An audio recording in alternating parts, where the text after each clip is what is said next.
All right, so you know Taylor Swift, right? I mean, who doesn't? And her music video for Cardigan, man, that thing's got like 125 million views on YouTube. Like that's crazy. That's wild. Yeah, it's basically like a landmark, in pop culture. Yeah, definitely.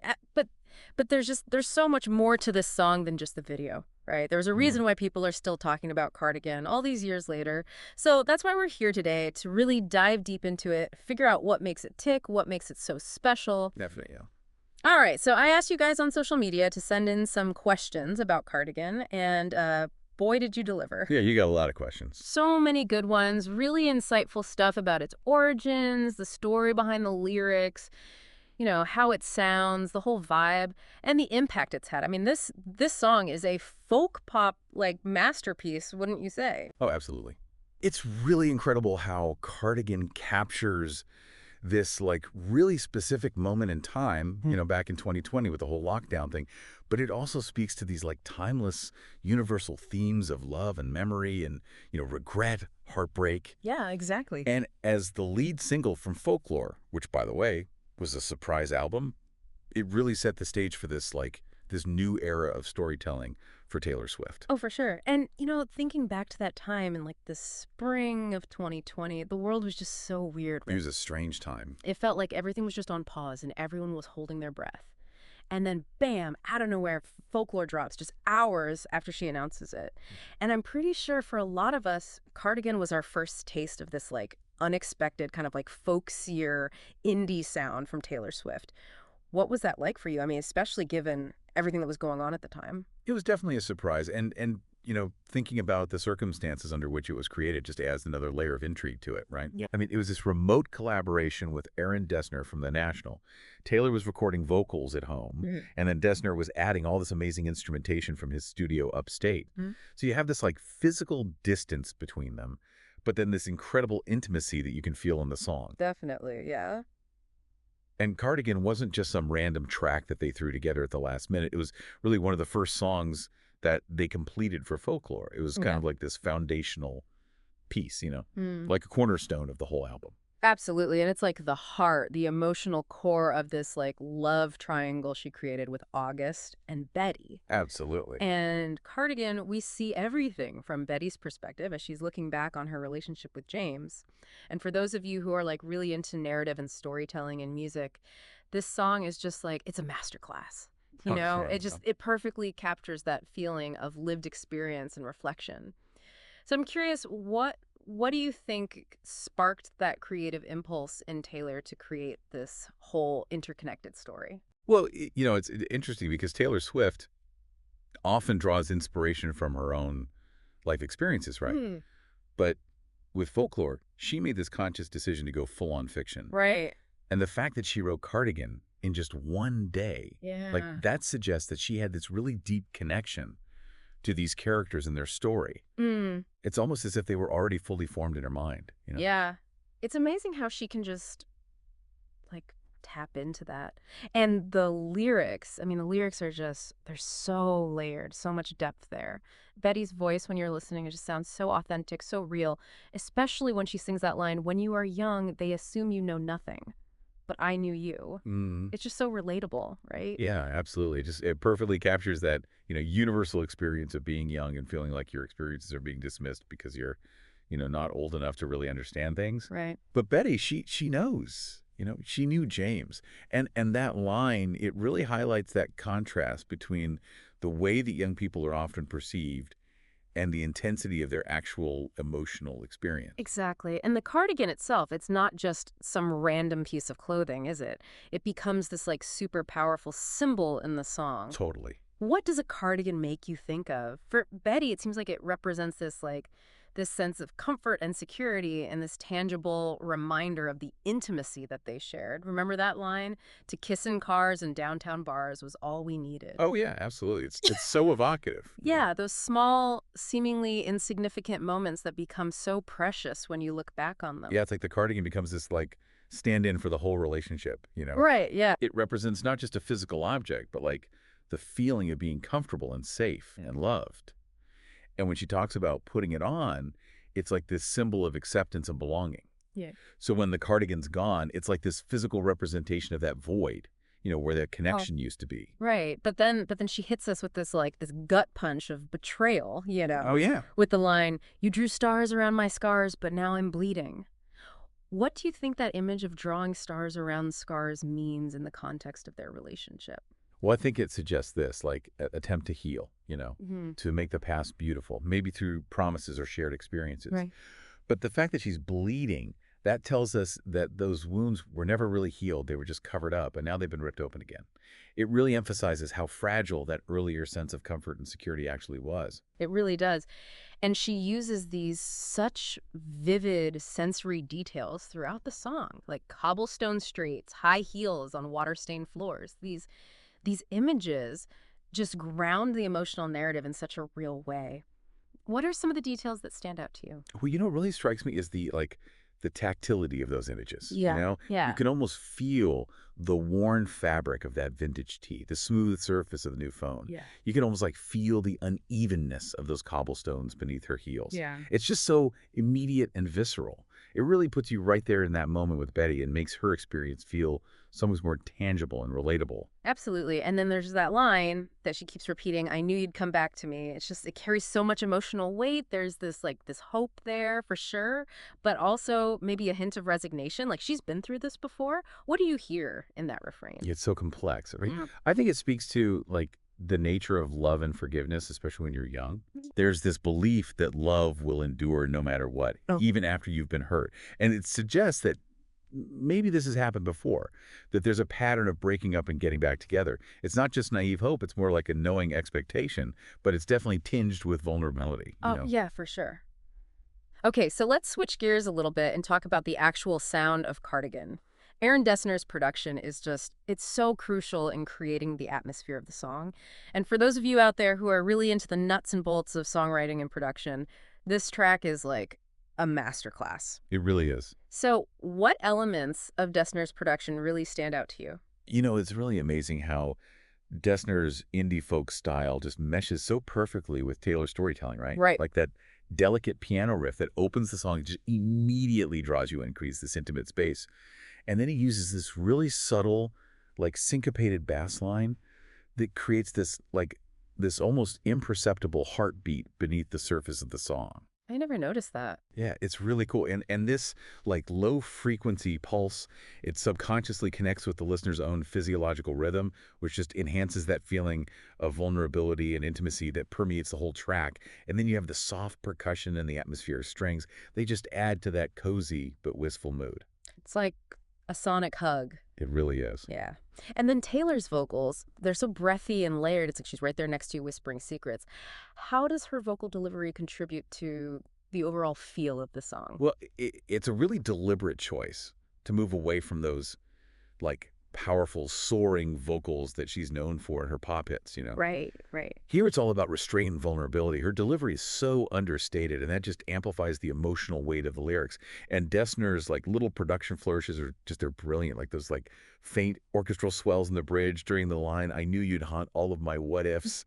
They just elevate that moment of reflection and regret. It's like perfect. It's so subtle but so effective. Exact. And it is a pretty big departure from those big pop anthems we'd come to expect from her, right? Yeah, for sure. Even the length of the song, it's just under 4 minutes. It feels so contained, but also like emotionally expansive. It's no wonder it was nominated for Song of the Year at the Grammys. Yeah. It's just sonically elegant. It really is. What do you think made it stand out in that category?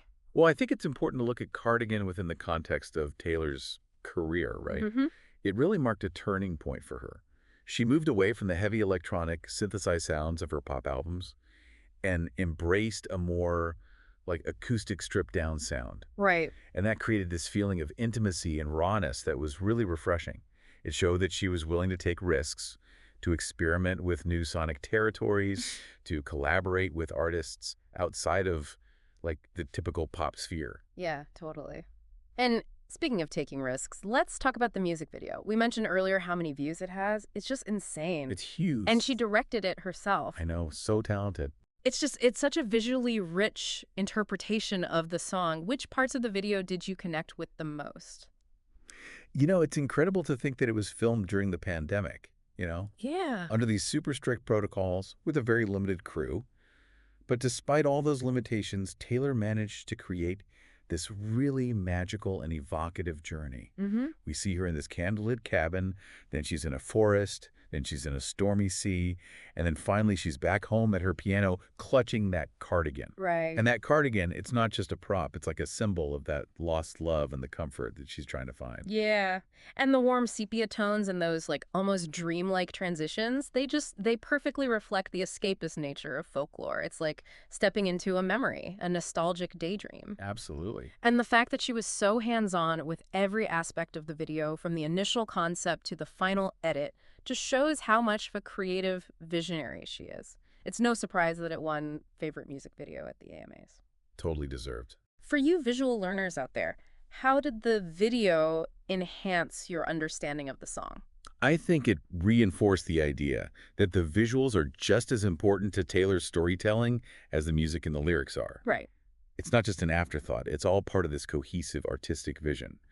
And that recurring motif of the cardigan, it really anchors the central metaphor of the song visually, making that emotional weight even more palpable. Absolutely. Okay, now let's dive into this really fascinating love triangle concept. Cardigan is from Betty's perspective, but it's also connected to August, which is told from the perspective of the other woman during that summer fling. And then there's Betty, where James actually apologizes. Right. It's so clever how she did that. So clever, yeah. Yeah. For those of you who love a good story, this is like peak storytelling in pop music. Right. What do you think is so compelling about this multifaceted approach? It was pretty unusual for Taylor to create this kind of interconnected fictional narrative. Yeah. You know, her earlier work often drew from her own personal experiences in a very direct way. But with Folklore, she allowed herself to explore these, like, imagined scenarios, to step into different characters' shoes. Mm-hmm. And Cardigan acts as this, like, anchor for the whole love triangle. It gives us the long-term perspective, you know, where Right. we see the lasting impact of James's infidelity from Betty's point of view, years later, after she's had time to process everything. And she weaves these little lyrical connections throughout the three songs, almost like Easter eggs for fans to find. Oh, yeah. Like in Cardigan, when she sings, "You put me on and said I was your favorite," that echoes the kind of promises that James probably made to the other woman in August. Mm-hmm. Yeah. And then there's that line in Cardigan, "I knew you'd miss me once the thrill expired," which hints at the temporary nature of his affair, which is the whole focus of August. It's so well done. Did you pick up on any other lyrical threads that connect the three songs? I mean, there are tons, and that's what's so great about it, you know? Yeah. It encourages fans to really dig into the lyrics, to piece together the timeline and the emotional arcs of these characters. It's like this immersive puzzle box, you know? Yeah. And it makes you feel like you're actively participating in the story, which is so much fun. It's so cool. And the impact that Cardigan has had is undeniable. Oh, yeah. It debuted at #1 on the Billboard Hot 100, which is a big deal for a song that's not like your typical mainstream pop hit. Yeah, it's not a super commercial sound. And of course, Folklore won Album of the Year at the Grammys, which solidified its status as like a critical darling. What do you think contributed to this huge success for a song that's so like understated and folky? Well, I think it shows that even in a genre that's not as commercially driven, genuine emotion and a good story will always resonate with people, you know? Yeah. And you can't discount the timing either. Right. This song came out during the lockdown when people were feeling so isolated and longing for connection. And Cardigan, with its themes of memory and longing and lost love, it hit people right in the feels. It did, yeah. And the cardigan itself, it became this like cultural phenomenon. The replicas that Taylor sold, they were gone in like minutes. It was crazy. It gave fans a way to physically connect with the world of folklore. Did you try to get your hands on one? I did, yeah. But they sold out so fast. They did, yeah. It was like impossible. But it's just so interesting how this lyrical motif, you know, this image of a cardigan, it transformed into this cultural emblem. And the critical reception of the song was just like universally positive. I mean, the New York Times called it a masterclass in understated emotion, which I think sums it up perfectly. I love that description. Yeah. And then you have TikTok. You know, Oh, yeah. people were using the lyrics to soundtrack their own personal stories, which just amplified its cultural reach even further. It introduced the song to this whole new audience. And fans have embraced it as this like comfort anthem. Oh, absolutely. They're getting the lyrics tattooed, quoting them everywhere. And even though there wasn't a traditional tour for Folklore, her live performances of it have been so special. Like at the 2021 Grammys, when she performed it on that mossy cabin set alongside August and Willow, it was just It magical. was beautiful. What'd you think of that performance? Oh, it was just perfect. It really captured the mood and aesthetic of Folklore, and millions of people watched it. Yeah, it was so cool. And then to see fans at the Eras Tour this year, all wearing cardigans during the Folklore set, it just shows you the enduring connection that people have with this song. And you see comments on YouTube like, this song feels like a warm hug and a stab in the heart at the same time, and it's just so true. So true, yeah. Cardigan feels like this really pivotal moment in Taylor's artistic journey, you know? Totally. She made this very deliberate decision to move away from the synth pop of 1989 and the more polished sound of Lover, and she embraced this softer, more narrative-driven folk sound. How significant do you think this stylistic shift was for her career? I think it was huge. Yeah. It showed a real evolution in her artistry, this willingness to experiment and push boundaries. Hmm. And collaborating with Aaron Dessner, who's known for his work in indie rock instead of her usual pop collaborators, was a big statement. And when she described Folklore as an album of stories, that was a real departure from the more confessional songwriting that we saw in her earlier albums, even though the storytelling in Folklore is still incredibly emotionally resonant Yeah. and invites a lot of personal interpretation. Yeah, for sure. But even with that shift in genre, her gift for creating vivid imagery with her lyrics, that hasn't gone away. Not at all. Like the line, vintage tea, brand new phone, high heels on cobblestones. It's such a perfect snapshot of that, youthful contradiction, that mix of nostalgia and modern life. Yeah, I love that line. What do you think makes her lyrical imagery so effective? Well, she has this ability to create these mini-Cs with just a few well-chosen words. Yeah. And that's something that she's carried with her throughout her career, no matter what musical style she's experimenting with. And the success of Cardigan, it just proved that she could connect with audiences in new and meaningful ways, even when she's exploring different sonic landscapes and narrative styles. Right. And I think it's really cool how she uses everyday objects and details to create those images. Like with that line we were just talking about, you can almost feel the worn fabric of that vintage tea, you know? Yeah, absolutely. It's so tactile. And the smooth surface of the new phone, the unevenness of the cobblestones, it grounds you in this specific moment and feeling, and it makes the whole thing feel so real and relatable. And she does that so well throughout the song. Yeah, and then there's that line, chase two girls, lose the one. It's so simple, but it just perfectly encapsulates the whole conflict of the love triangle. What do you think? I think it's brilliant. In just a few words, it sums up James's folly, It highlights the danger of not appreciating what you have and the consequences of, spreading yourself too thin emotionally. And the bridge. The bridge is just so good. Oh, yeah. I knew you'd haunt all of my what-ifs. The smell of smoke would hang around this long. It's just so emotionally powerful. That combination of regret and sensory memory it's masterful. What do you think makes it so effective? It just taps into that universal human experience of being haunted by the past, Yeah. And by those, sensory details, they can transport you right back to a specific moment. The smell of smoke, it becomes this powerful symbol of everything that was lost, and it lingers in the memory long after the actual event has passed. And the cardigan itself, as we've been talking about, it's more than just a piece of clothing, right? Yeah. It represents this feeling of being chosen, of being valued. Remember the line, you put me on and said I was your favorite? So when the cardigan is gone, it's like she loses a part of herself, you know? Absolutely. It's not just about the loss of the relationship. It's about the loss of that feeling of being special, of being loved and cherished. Exactly. And the fact that fans are still debating whether the song is based on Taylor's own life or if it's completely fictional, I think that just speaks to its universality. That pain of young love, it resonates with everyone, no matter what the specific circumstances are. It really does. So as we wrap up our deep dive into Cardigan, it's clear that this song is so much more than just a catchy tune. It's a really important part of Taylor Swift's folklore era. It marks this moment where she fully embraced her role as a folk pop storyteller. If we look at the bigger picture, the 125 million YouTube views, the chart success, the Grammy recognition, it all points to the massive impact that this song has had. But I think even more importantly, Cardigan plays this vital role in weaving together the narrative of that love triangle, which really elevated folklore to a whole new level of artistic ambition. It's definitely cemented its place as a modern classic. It really has, and it came out at this time when people really needed it, you know? It Yeah. offered comfort and connection during a really tough time. And it showed that Taylor Swift, she's not just a talented musician, she's someone who deeply understands and connects with her audience on an emotional level. And that's such a powerful thing. Yeah, it is. And ultimately, Cardigan is this, like, quiet Yeah. triumph, this beautifully crafted song that feels like a warm memory, Hmm. memory of love and loss and the lessons we learn along the way. It's a really special part of Taylor Swift's ever-evolving and fascinating career. So beautifully said. And I'm curious, thinking about that blend of fiction and real emotion in Cardigan, what are some other songs or stories that resonate with you guys on both a personal and imaginative level? Hmm, that's a good question. Yeah, it's something to think about. And we encourage all of you to keep exploring the amazing world of Taylor Swift's folklore. There's so much to discover. Definitely. All right, that's it for our deep dive on Cardigan. Thanks for listening. Thanks, everyone.